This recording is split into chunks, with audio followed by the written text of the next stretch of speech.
করতে যেয়ে ধরা খেয়ে অভিযোগকারী নিজের বাড়ির লোকেদের সামনে নিজের বাড়িতেই বিচারের মজলিসে কান ধরে দাঁড়িয়ে থাকার অনুভূতিটা ঠিক কেমন? লজ্জার, রাগের, অভিমানের নাকি কষ্টের? এক বিকেলে চাঁদপুর শহরে একটি স্বনামধন্য পরিবারের বাড়ি রোজ পাটেল এর অভ্যন্তরের সামনে ফুলবাগানে একটি বিচার সভা বসেছে। বিচারের আসামি এই বাড়ির একমাত্র কন্যা 16 বছরের এক কিশোরী। কিশোরীটি দুই কান ধরে ছলছল চোখে দাঁড়িয়ে আছে। তার নাম ফুল, পুরো নাম জান্নাতুল ফুল।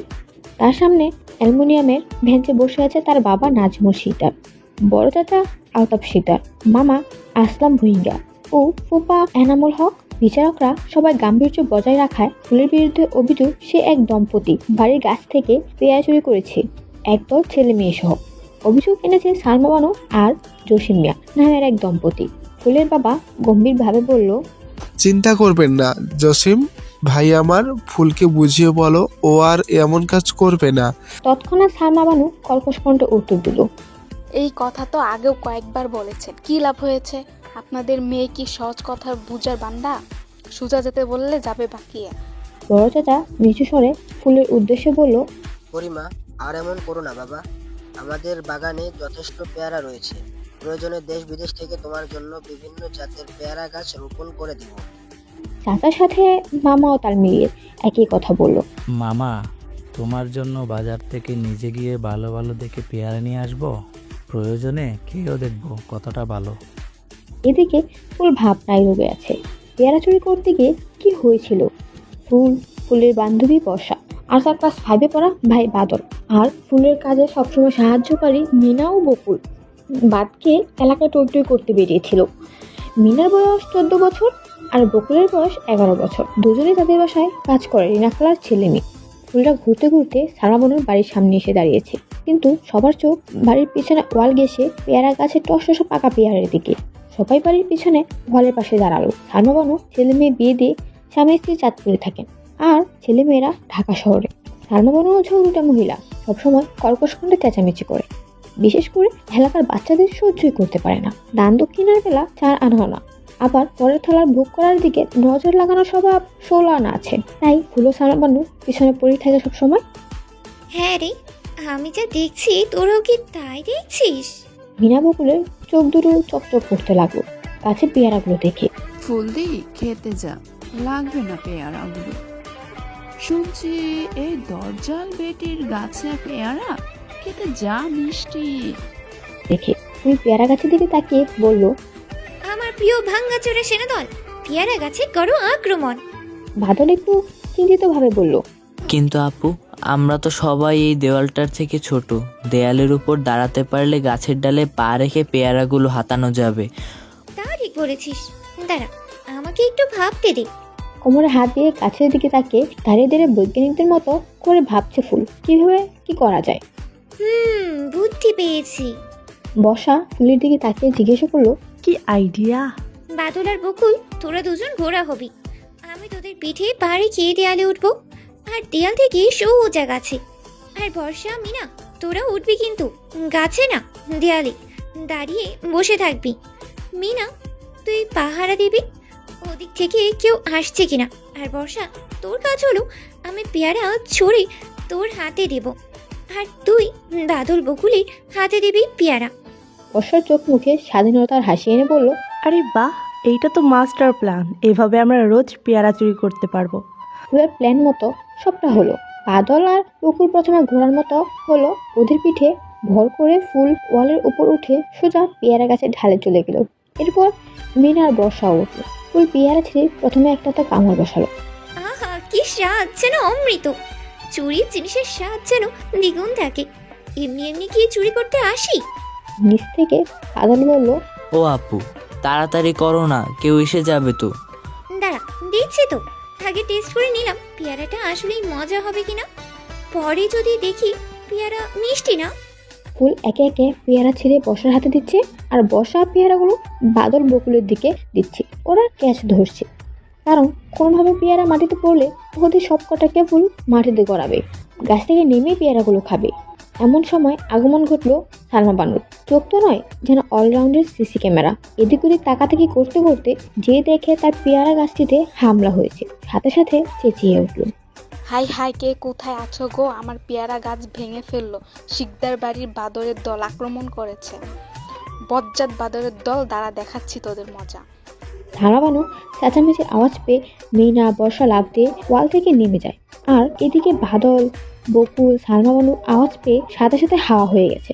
আর এদিকে ফুল একা একা গাছে ঝুলছে। তাড়াহুড়া করে গাছ থেকে নামতে যেয়ে ওয়ালের ওপাশে ধপাস করে পড়ে গেল আর সালমাবানুর হাতে বন্দি হলো। এখন রোজ পেটেলে বাগানে মানে ফুলদের বাড়ির সামনে বিচার সভা বসেছে। এখানে বিচারক ফুলের বাবা, বড় চাচা, মামা, ফুপা। মামার ডাকে ফুলের ঘোর কাঁপিল। পরিমা, কি ভাবছো তুমি? কিছু বলছো না যে মা? ফুল চোখ গরম করে মামার দিকে এক নজর তাকায় শুধু। এমন সময় সালমাবানু মুখ ভেটকে নাক ফুলে বলতে লাগলো, ইয়াম্মি আজাইরা প্যাক না দেখে বাঁচি না। মেয়ে করেছে চুরি, তার সাথে নাকি মুখে মধু লাগিয়ে কথা বলতে যাব। আমার মেয়ে হলে চুলের মুঠি ধরে আশ্রয় ফেলতাম। আপনাদের প্রশ্রয় পেয়েই এই মেয়ে এমন বাদর হয়েছে। অলক্ষী মেয়ে একটা, পাতে নেওয়ার অযোগ্য। তাকে নিয়ে নাকি এত প্যাকনা করতে যাবে। সালমাবানু অনেক সময় ধরে উল্টাপাল্টা কথা বলছে। এবার অনেক লিমিট ক্রস করে ফেলেছে। ওনার ফুলের বড় চাচা আলতাফ শিকদার রক্তচক্ষু নিয়ে সালমাবানুর দিকে তাকিয়ে উচ্চস্বরে বলে উঠল, আপনার সমস্যাটা কি বলবেন একটু? আপনাকে তো বলা হয়েছিল আপনার ক্ষতিপূরণ দ্বিগুণ হারে দিয়ে দেওয়া হবে। তারপরও এত কথা কিসের? আপনার কথা মতো আমাদের মেয়ের বিরুদ্ধে বিচার সভা বসিয়েছি, তাকে কান ধরে দাঁড় করিয়ে রেখেছি। এটাই কি যথেষ্ট নয়? আর কাকে অলক্ষী বলছেন? এই রোজ প্যাটেলের মনিকে কি ক্ষতি করেছে ও? আপনারা যার জন্য এই কথা বলছেন, বারবার বলছি, ছোট বাচ্চা মেয়ে আমাদের। শখের বয়সে না হয় না বলে দুটো পেয়ারা ছিঁড়ে আপনার গাছ থেকে, তাই বলে আপনি আমাদের সামনে আমাদের মেয়েকে যা ইচ্ছা তাই বলবেন? সালমাবানু আবার মুখ বাঁকিয়ে বলল, একেই বলে চোরের মায়ের বড় গলা। মেয়ে চুরি করেছে আর বলছে কিনা শখের বসে না বলে দুটো পেয়ারা ছিঁড়েছে। সালমাবানু সামনে তার দিকে তাকিয়ে বলল, আহা, চুপ করো না। ওনারা তো বলছে ক্ষতিপূরণ দিয়ে দেবে, তাহলে খামোখা এত চেঁচাচ্ছে কেন? এই তুমি চুপ করো, একটা কথাও বলবা না। ওসব ভং ঢং আমি ধরতে পারি না, যা সত্যি তাই বলি আমি। ফুলের মামা ফুপাও আলতাফ শিকদারের সাথে তাল মিলাতে লাগলো। বিচার তো দেখছি আমাদের পরিমার বিরুদ্ধে নয়, আপনার বিরুদ্ধে বসানো উচিত। আপনাদের সামনে আমাদের মেয়েকে অসম্মানজনক কথা বলছে। আপনার সাহসটার ওজন দেখছি শুধু। ফুলের ফুপা বলল, ঠিক বলেছেন ভাই, আমাদের মেয়ে ঠিকই আছে। সংশোধন তো ওই মহিলার হওয়া উচিত। আমাদের সামনে আমাদের মেয়েকে বলছে অলক্ষী। ওর পায়ের নখের যোগ্যতা নেই এই মহিলার, আর ওকে বলতে পারে নেহাত অযোগ্য। ফুলের মা উঠে দাঁড়িয়ে পকেট থেকে কয়েকটা 500 টাকা নোট বের করে সালমাবানুর স্বামী জসিম মিয়ার হাতে ধরিয়ে দিলেন। এখানে শুধু পেয়ারার ক্ষতিপূরণ না, বাড়তি টাকাও আছে, যেটা দিয়ে আপনার স্ত্রীর একটা ভালো মানসিক রোগের ডাক্তার দেখিয়ে নিয়েন। মাথায় সমস্যা আছে ওনার। সালমাবানু দাঁত কিরমির করে কিছু বলতে যাবে, তার আগে সবাই চেয়ার ছেড়ে চলে গেল ফুলকে নিয়ে। ফুল কারোর সাথে একটা কথাও বলছে না, রাগে চোখ দুটি টকবক করছে। তার উপর ফুলের মাত্রা অতিরিক্ত রাগ উঠলে কান্না পায়। এই মুহূর্তে রাগের দোলাতে ফুলের কান্না পাচ্ছে খুব। যে কোনো সময় চোখের বাঁধ ভেঙে জল গড়িয়ে পড়বে। আর বর্তমানে বাবা, চাচা, ফুপা, মামা উপর প্রচণ্ড রাগ লাগছে, কারণ তাকে সালমাবানুর সামনে 10 মিনিট কান ধরে দাঁড় করিয়ে রেখেছে। ফুল কারোর দিকে না তাকিয়ে কাঁদতে কাঁদতে দৌড়ে বাড়ির ভিতরে ঢুকে যায়। ফুল বাড়ির ভিতরে ঢুকতেই দেখে নিচে বিশাল ড্রয়িং রুমে বসে আছে মা আয়েশা বেগম, ফুপু আসমা বেগম, বড় চাচি খালা আমেনা বেগম, মামি রোকেয়া বেগম আর ভাবিরা। সবাই এতক্ষণ ফুলের জন্য অপেক্ষা করছিল। সবারই দুঃখী দুঃখী চেহারা, শুধু মায়ের রাগি রাগি ছাপ দেখা যাচ্ছে। উনি উঠে দাঁড়িয়ে ফুলের দিকে যেতে যেতে বলল, এই তো আমাদের বাড়ির একমাত্র গর্ব ফুলরানী এসেছে বিশ্বযুদ্ধ জয় করে। ওরে, কে কোথায় আছিস? আমার মেয়েকে এক গ্লাস লেবুর শরবত দে। ফুলকে দেখে সবাই উঠে দাঁড়িয়ে ফুলের দিকে যায়। ফুপুকে ফুলকে জড়িয়ে ধরে। বড় চাচি ফুলের মাথায় হাত রেখে আয়েশা বেগমের দিকে তাকিয়ে বলে, কি শুরু করলি আয়েশা? আমার পরিমার মন খারাপ হয়ে আছে, দেখতে পারিস না? পরিমা, আসো মা, বসো মা, আমার কোলে বসবে। ফুলের হাত ধরে টান দিলে ফুল হাত ঝাঁকি দিয়ে সোজা হয়ে দাঁড়িয়ে থাকে। মামি ফুলের কাছে গিয়ে মাথায় হাত দিয়ে বলেন, মন খারাপ করে না, পরিমা, কিছু হয়নি শোনা? বাবা, চাচা, মামা, ফুপা সব কটাকে বকে দিব। কত বড় সাহস, আমাদের মেয়ের বিচার বসিয়েছে। আর এই খাটাস মহিলাকে উচিত শিক্ষা দিব। এরই মধ্যে রিনা খালা কাজের বুয়া হাতে শরবতের গ্লাস নিয়ে এসেছে। ভাবি কবিতা শরবতের গ্লাসটা হাতে নিয়ে ফুলকে খাওয়াতে যাবে, এমন সময় ফুল কাঁদতে কাঁদতে সবার থেকে নিজেকে ছাড়িয়ে উপরে চলে যায়। দরজা আটকে বিছানায় বালিশে মুখ ঠেকিয়ে কাঁদতে থাকে প্রচুর। ভাবি পিছনে পিছনে গিয়ে দরজায় অনেকক্ষণ নক করে, কিন্তু ফুল কোনো সাড়া শব্দ দেয় না। ব্যর্থ হয়ে কবিতা ভাবি নিচে এসে পড়ে। এতক্ষণে ফুলের বাবা, বড় চাচা, মামা, ফুপা বাড়িতে ঢুকে গেছে। ফুলের বড় চাচি বড় চাচার উদ্দেশ্যে বলল, কেন ওভাবে একটা বাইরের মহিলার কথা বাড়ির মেয়ের বিচার বসাতে গেলে? না হয় মেয়ে আমাদের না বলে ওই মহিলার গাছে দুটো পেয়ারা ছিঁড়ছে, বিচার দিয়েছে, সেখানে ব্যাপারটা মিটমাট করা যেত। মেয়েকে ওভাবে কেন কানে ধরাতে গেলে? ইস, আমার পরীর মতো মেয়েটা কাঁদতে কাঁদতে চোখ দুটো লাল করে ফেলেছে। ফুলের মা বলে উঠল, একদমই না আপা, ও বড় হচ্ছে, এভাবে অন্যায় সহ্য করা যায় না। অপরাধ করলে শাস্তি পেতে হবে, তাতে ফুল কাঁদে কাঁদুক। বেশি প্রশ্রয় দিলে ভবিষ্যতে আরও বড় অঘটন ঘটানোর সম্ভাবনা আছে। এইভাবে ওকে শাসন করে ভাঙতে হবে। ধেয়ে ও দিয়ে আদরের বড় চাচা কোনো উত্তর দিতে যাবে তার আগে ফুলের বাবা শান্ত স্বরে বলল, যা হয়েছে হয়েছে, এটা নিয়ে কথা না বাড়ানোই সেও। এখন সবাই ভাবো পরিমার রাগ কিভাবে ভাঙানো যায়। আমাদের চারজনের উপর ভীষণ রেগে আছে, আমার কাছে গেলে পরিমা আরও রেগে যাবে। তোমরা দেখো কোনোভাবে ওকে শান্ত করতে পারো কি না। সবাই হতাশা নিয়ে বসে রইল, কারণ এখানে কারোরই সাধনে ফুলের রাগ অভিমান ভাঙানোর মতো একমাত্র ভাইরা ছাড়া কেউ ফুলের রাগ ভাঙাতে পারে না। এখন ভাইরা বাড়ি ফিরলে ফুলের মান ভাঙা যাবে। শুক্রবার কুরবানি ঈদ, তাই সব ভাইরা মিলে হাটে গরু কিনতে গিয়েছে, কারণ ঈদের আর একদিন বাকি আছে। ফুলের ভাবিরা ভাইদের কল দিয়ে খবর নিচ্ছে গরু কিনা কত দূর হলো। বাড়িতে যেন জলদি ফেরার চেষ্টা করে। সন্ধ্যা 7টার দিকে হাঁক ডাক শোনা গেল সব ভাইদের। গরু কেনা হয়েছে 5টা, 3টে গরু কুরবানির আর 2টো গরু ফুলের মেজো ভাই আশিকের বিয়ের জন্য। মঙ্গলবার ঈদ, বৃহস্পতিবার আশিকের গায়ের হলুদ, আর শুক্রবার বিয়ে। সন্ধ্যা ভাইরা গরু নিয়ে ফিরতে ফিরতে এত ফুল অভিমান চেপে কাঁদতে কাঁদতে ঘুমিয়ে গেছে। ভাইরা যখন জানতে পারলো তাদের অনুপস্থিতিতে এরকম কাহিনী ঘটেছে, ফুলের বড় ভাই আইমান আগে গজগজ করতে করতে বলল, কার এত বড় সাহস হলো আমাদের বোনের বিচার বসানোর? কত বড় বিচারক সে, এত বড় আমাদের বোনের বিচার সভা বসাই। আইমানের সাথে ফুলের চাচাতো ভাই নিজামত তাল মিলিয়ে উচ্চস্বরে বলতে লাগলো, কি এমন অপরাধ করেছে যার জন্য আমাদের বোনের বিচার বসায়? মানুষ খুন করেছে পুতুল। নিজামের স্ত্রী সুমায়া ভয়ে ভয়ে ঢুক দিলে কাপা কাপা গলায় উত্তর দিল, সালমা বানুর বাড়িতে চুরি করেছিল। হীরে রত্ন চুরি করেছে আমাদের বোন। কয় ভরি গয়না চুরি করেছে? পাশ থেকে আইমানের স্ত্রী কবিতা উত্তর দিল, না মানে পেয়ারা চুরি করতে গিয়েছিল বন্ধুদের নিয়ে, সেখানে সালমা বানুর হাতে ধরা পড়ে। কি সামান্য পেয়ারার জন্য ওই সালমা বানুর মুখের কথায় আমাদের বোনের বিচার বসিয়েছে? ওই মহিলার সাহস কি করে হলো এই বাড়িতে আমাদের বোনের নামে বিচার নিয়ে বসার? আর বাড়ির মুরব্বেরা কি গায়ে হাওয়া লাগিয়ে মুরব্বি হয়েছে? একটা তুচ্ছ কারণে আমাদের বোনকে এভাবে অপমান করেছে। পুতুল ছোট বলে কি ওর কোনো আত্মসম্মান বোধ নেই? বড় মামাতো ভাই পারভেজ রাগে ফুসতে ফুসতে নিজামুখ আইমানের দিকে তাকিয়ে বলল, ভাই, ওই মহিলা যেমন সামান্য তুচ্ছ কারণে আমাদের বোনের বিচার করিয়েছে, এখন সবাই চলো আমরা গিয়ে ওই মহিলার বিচার করব। যদি শিক্ষা না দিতে পেরেছি আজকে, তো আমরা পুতুলের ভাই না। ঠিক বলেছিস, চল আগে ওই মহিলাকে সাইজ করে এসে তারপর বাড়ি এসে গোসল দেব। পুতুল বোনের পায়ে ধরে যদি ক্ষমা না চাওয়াতে পেরেছি। রাগে ছটফট করতে করতে সবাই বাইরে যেতে নিবে, এমন সময় ফুপি এসে সামনে দাঁড়ালো। সবার দিকে তাকিয়ে শান্ত স্বরে বলল, সবাই মাথা ঠান্ডা করো, সালমা বানুর বিচার পরেও করতে পারবে। আর দোষ শুধু সালমা বানুর একার না, তোমাদের বাবা, চাচা, মামা, ফুপাদেরও কম না। ওই মহিলা বিচার এনেছে বলেই বিচার বসাতে হবে তাদের। সে যাই হোক, পরে দেখা যাবে সেটা। ওদিকে পরিমা সেই বিকেল থেকে দরজা আটকে ভেতরে আছে। আমরা নক করেছি, দরজা খুলবে তো দূরের কথা, কোনো সারা শব্দই নেই মেয়েটার। আমার খুব চিন্তা হচ্ছে। তোমরা এখন কি করবে করো, আমার পরিমাকে চাই। রাগের বসে মেয়েটা আবার কিছু করে না বসে। ফুপির মুখে এই কথা শুনে ভাইদের পরিচয় পানি শুকিয়ে গেল নিমিষে। মাথা থেকে রাগ সব সরে গিয়ে চিন্তা ভর করলো ফুলকে নিয়ে। সাত ভাই সাথে সাথে উপরে গেল। ফুলের রুমের সামনে গিয়ে নক করতে লাগলো।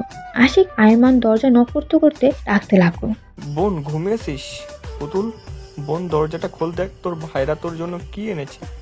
ভেতর থেকে নো রেসপন্স। পুতুল বোন রাগ করেছিস ভাইদের ওপর? দেরি করেছি বলে? বোন আমার, দরজা খোল, খুলে যা শাস্তি দিবি আমরা ভাইরা মাথা পেতে নেব বোন।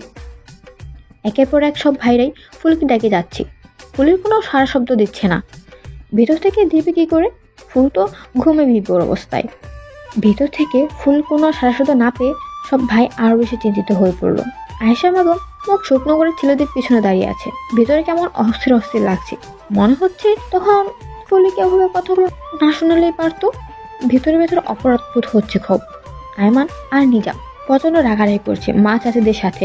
এমন সময় পারভেজ, পলাশ, আশিক মিলে বুদ্ধি বের করলো দরজার লক ভাঙবে। আকাশ দৌড়ে করাত, হাতুড়ি প্লাস নিয়ে এসেছে। যখনই দরজার লকে আঘাত করবে ঠিক তখনই ফুলি দরজা খুলে দাঁড়িয়ে হামি তুলতে তুলতে চোখ জ্বলতে তাকালো। ফুলের সামনে দেখে ভাইদের দেহে প্রাণ ফিরে এলো। রক্তবর্ণ চোখ নিয়ে ফুলে সবার দিকে তাকিয়ে রইল। ঘুম থেকে উঠলেও রাগ বিন্দু পরিমাণ কমেনি। এখন তো ভাইদের পেয়েছে, এখন আলাদা গলে পড়বে আরো। ফুল কোনো কথা না বলে নিষ্পাপ ভঙ্গিতে ভাইদের দিকে তাকিয়ে রইল, যা দেখে ভাইদের মনে আরো মায়া হলো। পুতুল বোন রাগ করেছিস ভাইদের উপর? এতক্ষণ লাগলো কেন দরজা খুলতে? শরীর ঠিক আছে বোন? ফুলের কপালে হাত দিল গায়ের টেম্পারেচার ঠিক আছে কিনা দেখার জন্য, কিন্তু ফুল এখনো কোনো উত্তর দিল না। ছড়াছড়া চোখ নিয়ে তাকিয়ে আছে। এই বুঝে আবার কেঁদে দিবে। ভাইরা বুঝতে পারলো ফুলের এমন চুপচাপ থাকার কারণ। নিয়াজ ফুলকে জড়িয়ে ধরে বলল, পুতুল বোন আমার, মন খারাপ করে না। তুই তো জানিস না ঘুমিয়েছিস তো। বাড়িতে এসে বাড়ির সব কয়টাকে বকেছি, দেখছিস না বাড়ি ফাঁকা ফাঁকা। বাবা, ছোট বাবা, মামা, ফুপা সবাইকে বাড়ি থেকে বের করে দিয়েছি। কাল সকালে সালমা বোনকেও চাঁদপুর শহর থেকে বের করে দিব। আজকে কেন নয়? আজকে কি করে বোন? আজকে তো গরু এনেছি। গরু দেখবি না? কালো রঙের ষাঁড় এনেছি 3টা আর লাল রঙের 2টো। তুই তো কালো আর লাল রঙের ষাঁড় আনতে বলছিস। বাইরে চল, গরু দেখবি, খুব পছন্দ হবে তোর। ঠিক আছে, যাব। তার আগে তুমি মাকে কিছু বলো। মা আমাকে অপমান করেছে। নিয়াজ ঘাড় ঘুরে ফাতেমার দিকে তাকিয়ে বলল, ছোট মা, তোমাকে লাস্ট ওয়ার্নিং দিলাম, যদি ভুলেও কোনোদিন পুতুল বোনকে কিছু বলছো না, তোমাকে একদম বাপের বাড়ি পাঠিয়ে দেব। ফাতেমা বেগম ঠোঁট টিপে হেসে দিয়ে মাথা নাড়িয়ে বলল, ঠিক আছে, আর বকবো না। ফুল মায়ের দিকে তাকিয়ে অভিমানের স্বরে বলল, প্রতি বাড়িতেও একই কথা বলো, পরে তো ঠিকই অপমান করো। আশিক ফুলের গলা জড়িয়ে বলল, বোন বাদ দে, নিচে চল, বাইরে গরু হাম্বা হাম্বা করছে, চল গরু দেখবি। এসব মাথা থেকে ঝেড়ে ফেল। সবাই মিলে বাইরে গেল। বাগানে গরুগুলো বেঁধে রেখেছে। ফুলকে নিয়ে ভাইরা গরুর কাছে গেল। ফুল অনেকটা ভয় পেয়ে গেল ষাঁড়ের গর্জনে। আকাশ ফুলের হাত নিয়ে আস্তে আস্তে ষাঁড়গুলো মাথা হাতিয়ে দিল। ফুল তো ভীষণ খুশি। ভাইয়ের সাথে থাকলে ফুলের মন খারাপ, অভিমান সব এক নিমিষে দূর হয়ে যায়। ঠিক এখন যেরকম ফুল খুশিতে ওর রাগটা ভুলে গেছে। ফুল যে একটা উচ্চ মধ্যবিত্ত ঘরের মেয়ে, শুধু বাবা মায়ের একমাত্র কন্যা নয়, পুরো বংশের একমাত্র কন্যা। নাজমুল শিকদার ও আয়েশা বেগমের 3 সন্তান। বড় ছেলে আইমান শিকদার সরকারি চাকরি করে, বয়স 32। বিয়ে হয়েছে, ছোট্ট একটা ছেলেও আছে, বয়স 2.5 বছর। নাম আমান আর স্ত্রীর নাম কবিতা। মেজ ছেলে আশিক শিকদার একটা মাল্টিনেশনাল কোম্পানিতে জব করে। বিয়ের জন্য পাত্রও ঠিক করা হয়েছে। ঈদের 2 দিন পর বিয়ে। ছোট মেয়ে জান্নাতুল ফুল, বয়স 16 বছর। এবার এসএসসি দিয়ে ইন্টার ফার্স্ট ইয়ারে ভর্তি হয়েছে। নাজমুল শিকদার বলছি সরকারি বালিকা কলেজে অবসরপ্রাপ্ত শিক্ষক। নিজস্ব ব্যবসা থাকতেও তিনি শিক্ষকতা পছন্দ করেন। বর্তমানে তাদের ব্যবসা বড় ভাই আলতাফ শিকদার ও তার 2 ছেলে নিজাম শিকদার ও নিয়ম শিকদার দেখাশোনা করছে।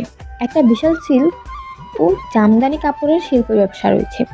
বিদেশে কাপড় রপ্তানি করায় প্রচুর সাফল্য পেয়েছে। নিজামের বয়স 35 বছর। 5 বছরের ছেলেও আছে, তার নাম নিয়াজ। স্ত্রী সুমাইয়া 6 মাসের প্রেগনেন্ট। আর নিয়মের বয়স 30 বছর। স্ত্রী ঐশী, বাচ্চা নেই। 13 বছরের দাম্পত্য জীবন। তাদের ফুলের মা আর বড় চাচি আপন 2 বোন। ফুলের বড় চাচি ফুলের খালা, ফুলের একমাত্র ফুপি আসমা বেগম, যাদের কোনো সন্তান নেই। ফুপা যিনি খুবই ভালো মানুষ। আমার ঘরে 3টি ছেলে। বড় ছেলে পারভেজ, বয়স 31 বছর, 6 মাস আগেই বিয়ে করেছেন। মেজো ছেলে পলাশ, বয়স 26, ব্যাংকে জব করে। আর ছোট ছেলে আকাশ চাঁদপুর মেডিকেলে MBBS কোর্সের 4th বর্ষে অধ্যয়নরত, বয়স 23 বছর। মামা, চাচা, বাবা সবার ঘরে ছেলে সন্তান হওয়ায় সবাই কন্যা সন্তানের চেষ্টা করে, কিন্তু উপরওয়ালা দান করেননি। আইমানের বয়স যখন 16 বছর, ঠিক তখনই অপ্রত্যাশিতভাবে ফুলের জন্ম হয়, যার কারণে ফুল এত বেশি আদরের। ফুলের জন্মের পর একটি বিশাল প্লেস কিনে নাজমুল শিকদার, আলতাফ শিকদার, এনামুল শিকদার ও আসলাম ভুইঙ্গা একই বাউন্ডারিতে পাশাপাশি 4টি ডুপ্লেক্স বাড়ি করে, শুধুমাত্র ফুলের জন্য। সবাই একসাথে থাকা। একেতে ফুলের পরিবারের সব থেকে ছোট, তার উপর 7 ভাইয়ের পর একমাত্র কন্যা। আদরে তো কমতি নেই কোথাও, মাথায় তুলে রেখেছে সব সময়। আর এই অতি আদরে বাদর হয়ে যাচ্ছে ফুল, যার বয়স 16 হলেও মনটা একদম বাচ্চা বাচ্চা। দুষ্টুমি করাই তার একমাত্র পেশা। পাসপোর্ট উচ্চতার, ধবধবে ফর্সা গায়ের রং, কালো মনি বড় বড় চোখ, নিচে ঠোঁটে একটা তিল আর গলায় বিউটি, ব্রণের ঠিক 2 ইঞ্চির নিচে একটা তিল, হালকা কোঁকড়ানো চুল, মাথা ভর্তি ঘন চুল, কোমর সমান লম্বা, দেখতে পুতুলের মতো। তাই কোনো ভাই পুতুল ডাকে, কোনো ভাই পরি, কোনো ভাই ঢল, আবার কোনো ভাই বেলি ফুল বা শেফা ফুল বা রোজ বলে ডাকে। সব ভাইদের প্রিয় ফুলের নাম ধরে ডাকে। রোজ পেটেলের একমাত্র নয়নের মণি ফুল। 7 ভাইয়ের পর 1 বোনের জন্ম, যার কারণে 7 ভাইয়ের 1 বোন চম্পার মতো আদরের ফুল। নাম ফুল হওয়ার কারণ ফুলের জন্ম। এই পরিবারের সবার মনে হয়েছে তাদের ঘরে এমন একটি ফুল ফুটেছে যে তার রং, রূপ, গন্ধ দিয়ে তাদের ঘর সুবৃত করবে। 7 ভাইয়ের 1 বোন বলে কথা, পড়ালেখা মোটেও করতে চায় না, 1 নম্বরে ফাঁকিবাজ। শখ বাগান করা, গান গাওয়া অনেক শখ, কিন্তু তার রিলিক্স মনে থাকে না। তাই সবসময় উল্টাপাল্টা সুরে ভুলভাল গান গায়। বাড়ির সামনের খোলা আরেক পাশে ভাইদের সাথে প্রতিদিন শুক্রবার ক্রিকেট খেলায় মেতে ওঠা তার সাপ্তাহিক রুটিন। আর বেশিরভাগ সময় ফুল কারো না কারো বাড়ির জানলার কাছে ভাঙবেই। ফুলের মন ভালো করা তো হয়ে গেল, গরুর কাছে কিছুক্ষণ সময় থেকে বাড়ির ভেতরে নিয়ে গেল। ফুল আর বাইরে থাকার বায়না করলো না, কারণ সব ভাইরা অবেলা সবাই গরুর হাটে পার করেছে। রাতের ডিনারের সময় সবাই টেবিলে বসেছে। ফুল আইমান আর আশিকের মাঝখানে বসেছে। অপর পাশে নাজমুল শিকদার আইমান শিকদারের পাশে কবিতা বসে আমানকে খাওয়াচ্ছে। সবার সামনে খাবারের প্লেট থাকলেও ফুলের নিজস্ব কোনো প্লেট নেই। সে ছোটবেলা থেকে সবার পাতে খেয়ে বড় হয়ে ওঠা ফুলের। ঠিক এখন যেরকম আইমান আশিক খাচ্ছে আর মাঝখানে ফুলকে বসিয়ে খাইয়ে দিচ্ছে। পারলে 1 গ্লাস পানিটাও ফুলকে মুখে তুলে খাইয়ে দিতে চায় সবাই। ফুলের জীবনে নিজের হাত দিয়ে পানি ছাড়া আর অন্য কিছু খেয়েছি কিনা মনে পড়ে না। খাওয়ার সময় ফুল আর চোখে বাবার দিকে তাকালো, আবার নজর ফিরিয়ে নিল। বাবার ওপর এখনো অভিমান চেপে আছে। নাজমুল শিকদারও মনে মনে প্রচণ্ড আফসোস করছে। সামান্য কারণে মেয়েকে এত বড় শাস্তি দেওয়াটা ঠিক হয়নি। মেয়ের মান ভাঙানোর জন্য যে সামনে দাঁড়াবে সেই সাহসটা পাচ্ছে না। এখন ছেলেদের সামনে এ ব্যাপারে মুখ খুলতেও পারছে না, কারণ ফুলের আবার মন খারাপ হয়ে যাবে আর ছেলেরা তখন ছেড়ে কথা বলবে না। বাবা মা যাও একটু ফুলের মন খারাপ সহ্য করতে পারে, ভাইরা সেটা কোনো মতেই সহ্য করতে পারে না। খাওয়া শেষ হতেই ফুলকে রুমে নিয়ে আয়শা বেগম মাথায় হাতে ঘুম পাড়িয়ে দিল। ফুলকে বেশি রাত জাগতে দেওয়া হয় না, একমাত্র পড়াশোনার প্রয়োজন ছাড়া। এখন তো ঈদ উপলক্ষে পড়াশোনা নিলামে উঠেছে। যদিও ফুল প্রচুর পরিমাণের ফাঁকিবাজ, পড়ালেখার শব্দটা ফুলের জীবনে পথের কাটা, মাথা ব্যথা, চোখ সারাদিনের বিরক্তির কারণ। লেখাপড়া একদমই করতে চায় না। এসএসসিতে কোনো রকম টুকলি করে এদিক ওদিক ঘাড় ঘুরিয়ে এক্সাম দিয়ে গ্রেড A নিয়ে পাশ করেছে। এতে বাড়ির প্রতিটা সদস্য খুশি হলো, আয়শা বেগম খুশি হতে পারেনি, কারণ তার দুঃখ। তার 2 ছেলে পড়াশোনায় এত ব্রিলিয়েন্ট আর মনোযোগী ছিল, আর মেয়েটা ছেলেদের থেকে একদম বিপরীত। এই প্লাসটা ওর থেকে আশা করা যেন মহাপাপ। এমনিতে ফুল খারাপ স্টুডেন্ট না, সমস্যা শুধু ওই এক জায়গায়, পড়াশোনা করতে ইচ্ছে করে না, একটু না পুরোটাই অমনোযোগী। সো ছেলেদের মতো ফুলও পড়াশোনা মনোযোগী হবে, এইটাই আয়শা বেগমের একমাত্র অপূর্ণ ইচ্ছে। এসএসসিতে A+ না পাওয়ায় কেউ কিছু না বললেও আয়শা বেগম প্রায় খোঁটা দিয়েই বসেন। রাত পেরিয়ে ভোর হলো, আর একটা রাত পেরোলেই বাড়িতে ঈদের ভর্ণা বইছে। দুপুরের দিকে ফুলের বাড়ির সামনে বাগানের ফুলের অপর পাশে দাঁড়িয়ে আছে মিনা, বর্ষা, বকুল, বাদল। একটা টুল পেতে দাঁড়িয়ে ফুল সব কটার গালে একটা একটা করে থাপ্পড় মারছে। ওদের অপরাধ, কাল ওকে ওভাবে একা ফেলে চলে গিয়েছিল সবাই। রাগে ফুল দাঁত কিরমির করছে, ইচ্ছে করছে সব কটাকে মেরে মাটিতে পুঁতে ফেলতে। ফুলদি, এবারের মতো ক্ষমা করে দাও, আর কখন এমনটা করব না দিদি। তুমি যা বলবে তাই করব দিদি। বাদলের এই কথায় ফুল চোখ বড় বড় করে তাকালো ওর দিকে। ফুল ভেঙচি মেরে কিছু বলতে যাবে, তার আগে বাদলের সাথে বসাও বলে ওঠে। ফুল, এবারের মতো ক্ষমা করে দিয়ে না বোন, আর কখনো এমন ভুল হবে না। তুই যা বলবি আমরা তাই করতে প্রস্তুত। মিনা, বকুলো ওদের সাথে মিলে ফুলের কাছে ক্ষমা চাইতে লাগলো। ফুল এবার থেমে গিয়ে কিছু না বলে ঠান্ডা মাথায় প্যান কুষতে লাগলো। একটা গোয়েন্দা নজরে এদের দিকে তাকিয়ে বলল, যা বলবো তাই করবি তোরা? সবাই মিলে উত্তর দিল, যা বলবে হরফে অক্ষরে করব, শুধু মুখ দিয়ে হুকুমের অপেক্ষা। ঠিক আছে, যদি তাই করতে পারিস তাহলে সব কটাকে ছেড়ে দেব, আর যদি না পারিস তাহলে ঝিকা গাছের ডাল দিয়ে পিটাবো সব কটাকে। যত কঠিন কাজ হোক আমরা পারবো। ঠিক আছে, শোন তাহলে।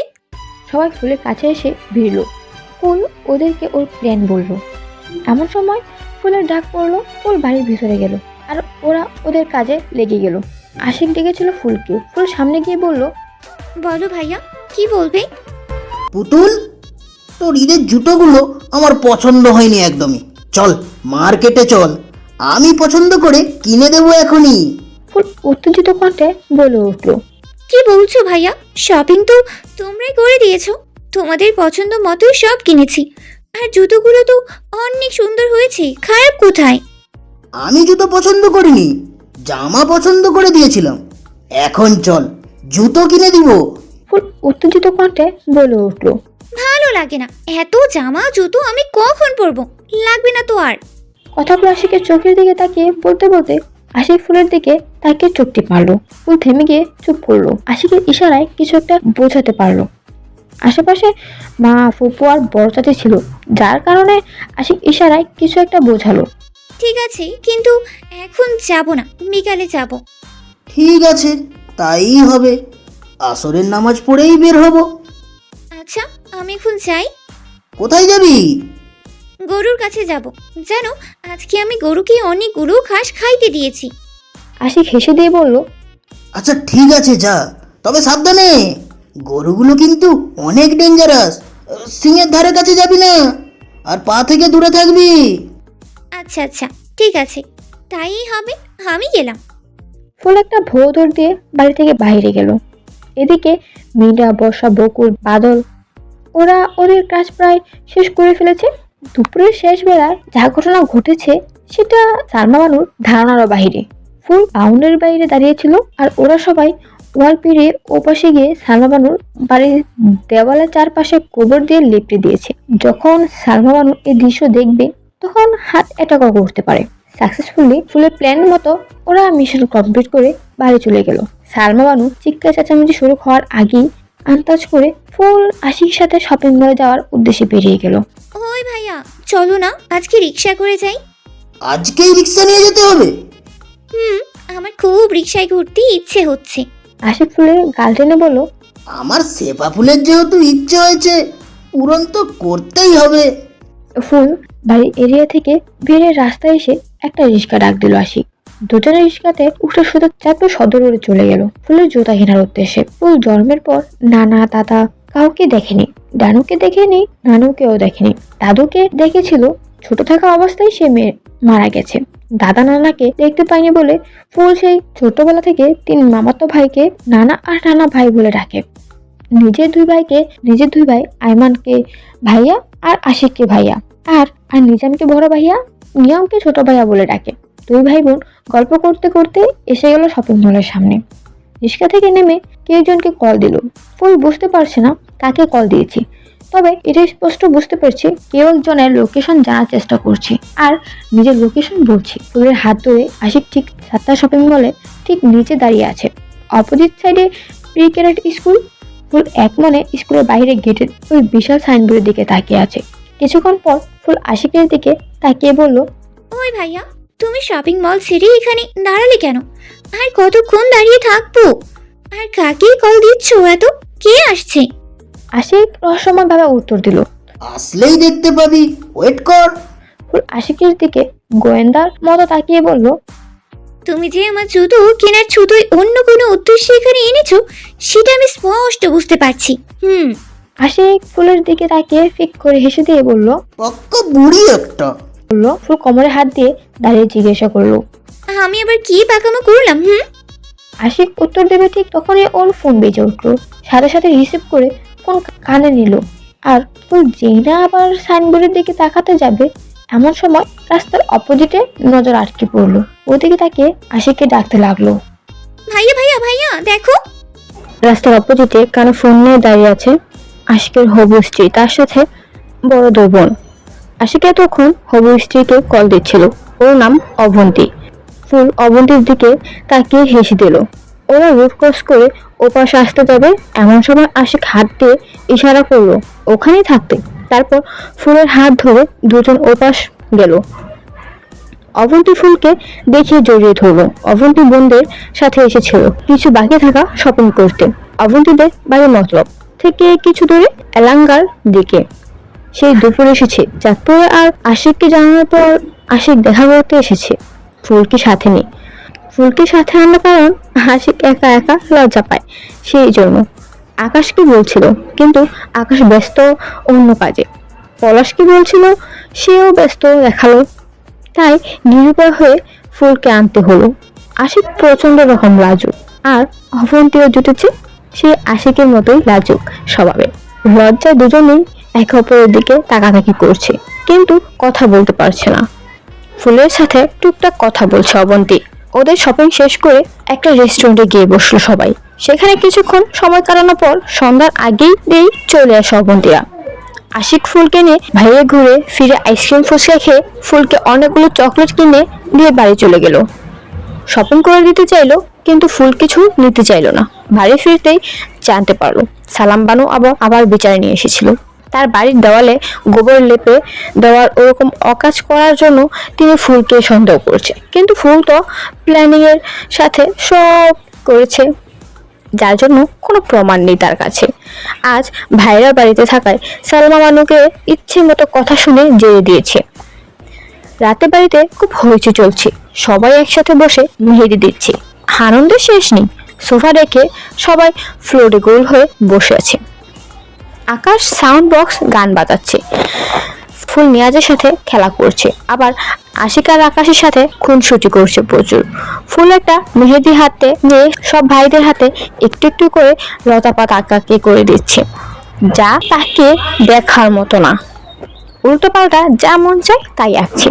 ওর দুষ্টুমি শেষ হচ্ছে না। ওর দুষ্টুমি শেষ হতেই ঐশী আর সুলতানা ফুলকে বসিয়ে দু হাত ভরে সুন্দর করে মেহেদি লাগিয়ে দিল। মেহেদি দেওয়া শেষ করে ফুল সোফায় গিয়ে বসলো। এমন সময় আশিক ফুলের পাশে বসলো। বনু আমার, বলো ভাইয়া। তোর হাতের মেহেদি কত সুন্দর, আর তুই আমাদের হাতে কি সব হাতি ঘোড়া অ্যামাজনের জঙ্গল আঁকিয়ে দিয়েছিস। আমার আরেক হাত খালি আছে, আয় তোর হাতের সাথেই ছাপ্পা লাগাই। ফুল আশিকের দিকে বোকার মতো তাকিয়ে বলল, ছাপ দিলে কি আমারটা তো তোমার কাছে চলেই যাবে। না না, তা হবে না, তোর কাছেও থাকবে আমার হাতেও লাগবে। বাহ, ভালো আইডিয়া তো, আসো লাগিয়ে দিই। ফুল বোকাটা না বুঝেই আশিকের কথা মতো হাতের সাথে হাত লাগিয়ে ছাপ লাগালো। আর ফুলের হাতে মেহেদি ডিজাইন সহিত আকার ধারণ করলো। আকাশ মিটিমিটি হাসছে। ফুল চিৎকার দিয়ে কান্না করে দেবে নাকি ফাটবে, কনফিউজড। কথায় আছে না, হার্টে খুব বেশি ধাক্কা লাগলে মানুষ নির্বাক হয়ে যায়। ফুলের এখন সেই অবস্থাই হয়েছে। আশিকের মুখের দিকে থেকে অসহায় দুর্বল দৃষ্টিতে তাকালো, যেন ফুল যেটা দেখছে সেটা কেবলই কল্পনা বা স্বপ্ন। এত সুন্দর করে দেওয়া মেহেদি এইভাবে পরিবেশ তাৎক্ষণিক ঠান্ডা করার উদ্দেশ্যে আশিক শুরু করলো এক রম অভিনয়। সরি বোন, আমি বুঝতে পারিনি ব্যাপারটা এমন হবে। দেখ, আমারও এক হাত নষ্ট হয়ে গেছে। 2 দিন পর আমার বিয়ে, আর এই হাত নিয়ে আমি বিয়ে করব? ছি, শ্বশুর বাড়ি গিয়ে এই হাত দেখাবো কি করে? সালাসালিরা যখন আমার হাত ধোয়াতে যাবে তখন তো ওরা আমার হাতের মেহেদি নিয়ে খিল্লি করবে। আশিকের এই অভিনয় ফুল পুরোটাই বোকা বনে গেল। যেরকম ভাবে রিয়াকশন দেওয়ার কথা ছিল সেটা না করে ফুল উল্টো বলল, ভাইয়া মন খারাপ করো না, দেখো আমার হাতের মেহেদিটাও নষ্ট হয়ে গেছে। চলো হাত ধুয়ে ফেলি, না হলে মেহেদিটা হাতে লেগেই যাবে। তুমি চিন্তা করো না ভাইয়া, 2 দিনেই উঠে যাবে তোমার মেহেদি। আশিকের দুষ্টুমি ফুল ধরতে না পারলো আকাশ ধরে ফেলে। ফুলের মন খারাপ হয়ে যাবে বলে হাঁসটা চাপা দিয়ে রাখলো। সব ভাইয়ের মধ্যে আশিক আর আকাশ এই দুজন প্রায় ফুলের সাথে লাগে। বিশেষ করে আশিক প্রায় ফুলের পিছু লাগে ওকে রাগানোর জন্য। নিজেই রাগ উঠাবে আবার নিজেই রাগ ভাঙাবে। ফুলকে আদরের পাশাপাশি রাগাতেও ভালোবাসে। মজা মাস্তি করে অনেক রাত হয়ে গেল, সবাই ঘুমাতে গেল, কিন্তু আজ ফুলের ঘুম পাচ্ছে না মোটেও। ঈদের খুশিতেই ঘুমটা উধাও হয়ে গেছে। রাতে ফুপি এসে ফুলের সাথে শুয়েছে। সারা রাত ভরে ফুলকে রূপকথার গল্প শুনিয়েছে। ভোর হতেই সুন্দর, পরিপূর্ণ আর আনন্দময় লাগছে আজকে সকালের প্রকৃতিটাকে। চাঁদপুর শহরে এরকম নীরব শান্ত সকালে দর্শন পাওয়া খুব দুঃসাধ্য। রোজ ঘুম ভাঙে গাড়ির হর্ন, সাইকেল, রিক্সা চিংচিং আওয়াজে, আরও নানা রকম গাড়ির প্রকট বিকট আওয়াজে। আজ সেসব আওয়াজ নেই হয়তো। ঈদ বলে এরকম সকাল দেখা মিলেছে। সকালে মসজিদের মাইকে থেকে অ্যানাউন্স করে দেওয়া হচ্ছে ঈদের জামায়াত কয়টা শুরু হবে আর গরু কোরবানি কখন দেওয়া শুরু হবে। সকাল সকাল গোসল দিয়ে পাঞ্জাবি পরে রেডি হচ্ছে তারিকুল মজুমদার। আয়নার সামনে দাঁড়িয়ে মাথা চিরুনি লাগাচ্ছে। রুমে প্রবেশ করলো বড় ভাইয়ের বউ নিশাত আর ছোট বোন অনু। অনুর সাথে একটা পায়েসের বাটি। তারিকুল মজুমদার বড় ভাইয়ের বউয়ের দিকে তাকিয়ে হেসে বলল, কমেন্টে সবাই বলে দিন এই গল্পের নায়ক কাকে চান। কন্যা বাসন্তী রং শাড়িতে, 3 চাকারি গাড়িতে, বাসন্তী রং শাড়িতে, 3 চাকারি গাড়িতে, বাতাসে উড়াইয়া আচল যাই রূপসী যায়, পাকা চোখে আমার পানে আরে আরে চায়, পাকা চোখে আমার পানে আরে আরে চায়।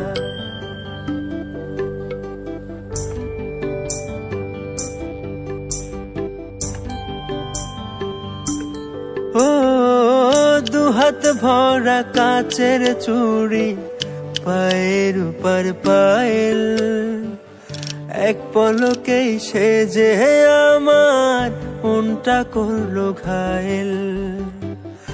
এমন মাটির পরি দেখে চোখ ফেরানো দায়, বাঁকা চোখে আমার পানে আরে আরে চায়, হায়রে বাঁকা চোখে আমার পানে আরে আরে চায়।